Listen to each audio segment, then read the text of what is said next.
আসসালামু আলাইকুম। কেমন আছেন সবাই? আশা করি সবাই ভালো আছেন। আমিও ভালো আছি। তো আজকে আপনাদের সাথে একটা ব্লগ শেয়ার করতে এসেছি।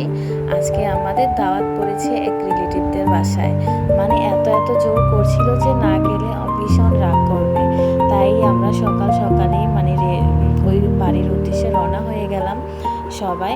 তো এই তো আমরা রাস্তায় মানে গাড়িতে উঠেছি। তো আজকের ওয়েদারটা এত সুন্দর ছিল যে চারোদিকে হালকা হালকা মৃদু বাতাস ছিল, আবার রৌদ্রের প্রচণ্ড তাপও ছিল।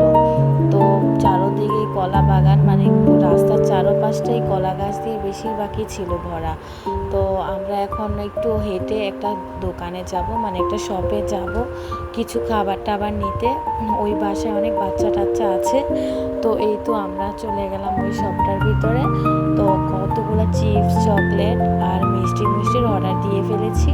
তো ওইখানে সব কিছু রেডি হচ্ছে। তা আমি আপনাদের দেখানোর জন্য কতগুলো ঘুরে ঘুরে ভিডিও করছি। অনেক সুন্দর সুন্দর ডেয়ারি মিল্ক, কত চকলেট। আমার তো দেখে ভীষণ লোভ লাগছিল খাওয়ার জন্য। তো যাই হোক, আপনাদের কেমন লাগলো এই চকলেটগুলো দেখে? আরও অনেক জিনিস আছে আপনাদের জন্য, আপনাদের দেখানোর জন্য। আরও অনেক কিছু ভিডিও করেছি, সবই দেখাবো এই ব্লগের মাধ্যমে।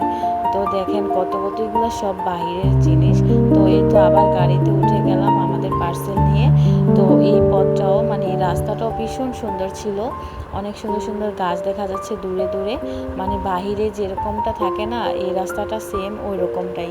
মানুষ আসলে বলেই যাবে যে বাংলাদেশে আছে নাকি বিদেশে আছে। মানে রাস্তাটা অনেক নিরিবিলি আর দেখতেও অনেক সুন্দর ছিল। আমার তো ভাই ভীষণ মন চাচ্ছিল যে আমি কতগুলো ভিডিও করি, ফটোগ্রাফার করি, এখানে ছবি উঠাই। অনেক সুন্দর ছিল, আজকের ওয়েদারটাও ভীষণ সুন্দর ছিল।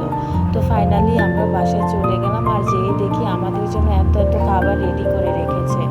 তো আমি তো সব দেখতেছিলাম আমাদের খাবারের